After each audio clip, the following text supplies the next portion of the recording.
everybody, we're going to try doing some sculpting at home this week. So you're going to need your clay, your reference images. If they're not printed out, it's okay. You can look at them on your phone, but it is helpful if they're in black and white. You'll also need whatever tools you took home. A container of water is always helpful. And make sure you're working on a surface that is clay friendly. So you can set up like an old towel on a table like I have here, or an old piece of fabric. You can go work outside on your driveway, or wherever you're comfortable, wherever you can be a little bit messy and not have your parents get mad at you, okay? So set yourself up for success here.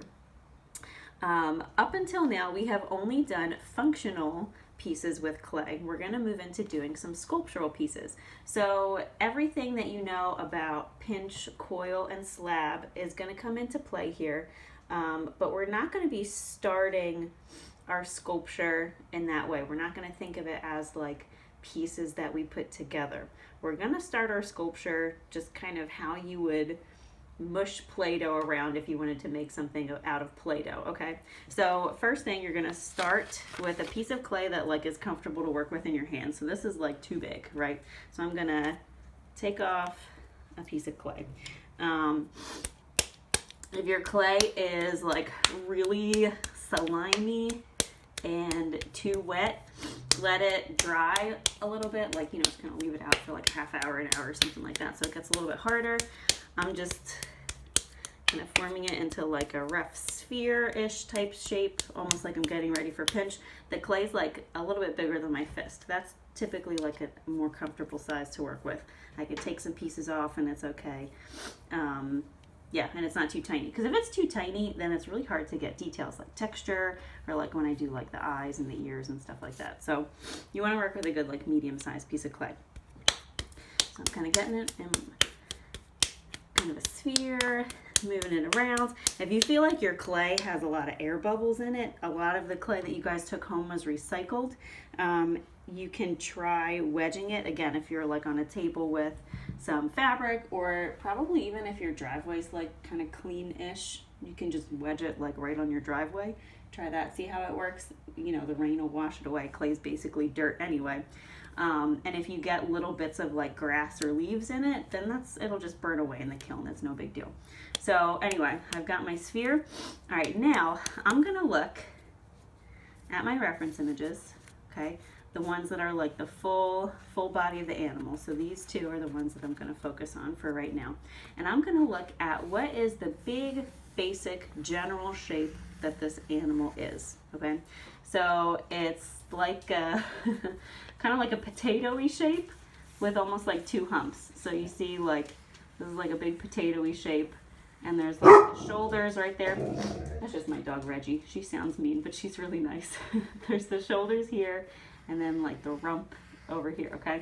So I'm gonna take my clay and kind of mush it just into that general shape. We are sculpting solid, right? So I'm not worrying about this being hollow, although you guys know if I put this in the kiln and it's solid like this, like if I just put this in the kiln, it would definitely explode. We're gonna hollow them out later. So you don't need to worry about hollowing them out now, but we are gonna hollow them out later. All right, so I'm getting, this is kind of like the rump and the shoulders, and now I'm starting to pinch out where the head is. So I'm not making the body separate, then making the head separate, and then attaching things together.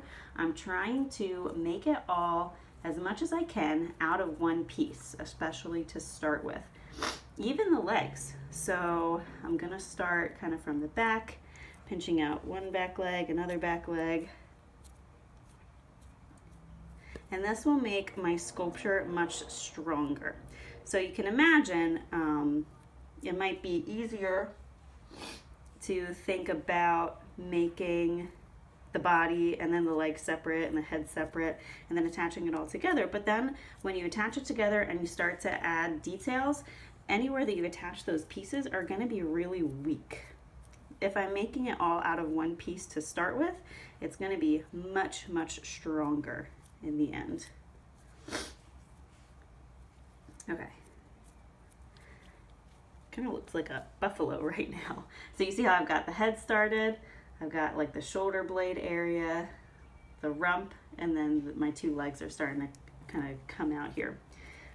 So if you have taken Art 1 with me before, or if you've done much like learning how to draw anything anywhere, you know that the basis of drawing from observation is to start with big, basic, general shapes and then get specific. So you're not thinking about details first, you're just thinking about the big, basic shape.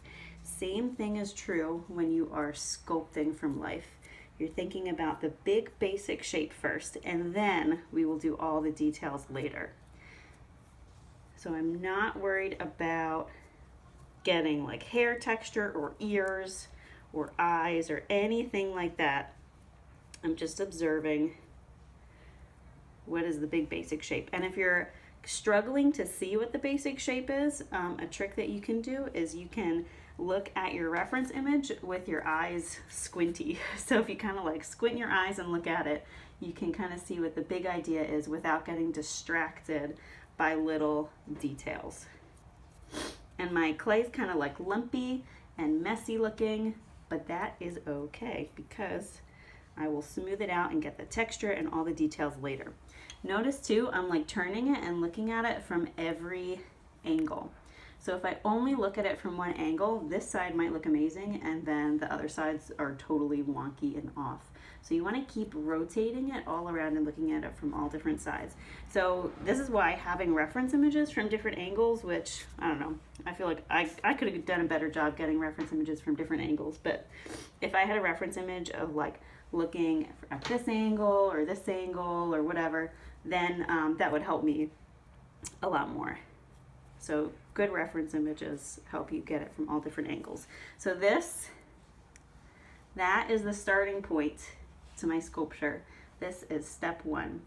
Big, rough, basic shape, all from one thing. So this is all one piece of clay. I didn't make the body and make the legs separate and attach it. This is all one piece, and it's solid. We will hollow it out later. All right, so this is step 1. Give it a go.